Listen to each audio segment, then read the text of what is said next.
আমরা যতই বলি না কেন মোটা তাজাকরণে ইনজেকশনের প্রয়োজন নেই, কিন্তু আপনাদের প্রয়োজন এই ইনজেকশনগুলি। তো যাই হোক, আপনারা যে অর্থে মোটা তাজাকরণের জন্য ইনজেকশন ব্যবহার করেন, বিশ্বের কোথাও সেই অর্থে মোটা তাজাকরণের ইনজেকশন ব্যবহার করা হয় না।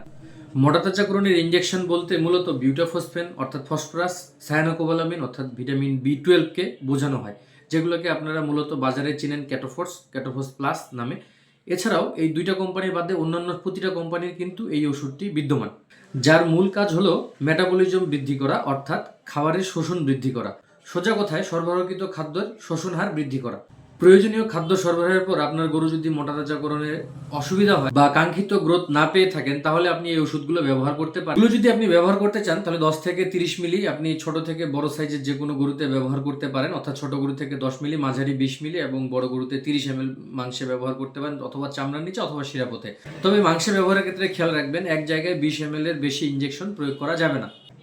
গরু মোটা তাজাকরণের ইনজেকশন পিছনের মাংসে না দিয়ে ঘাড়ের মাংসে দেওয়াই উত্তম, এতে করে ফলাফল ভালো পাবেন। বিউটাফসফেন এবং সায়ানোকোবালামিনের ওষুধ শুধু ইনজেক্টেবল না, এখন কিন্তু মুখে খাওয়ার জন্য বাজারে পাওয়া যায় পাউডার ফর্মে অথবা সিরাপ আকারে, সেগুলি আপনি ব্যবহার করতে পারেন।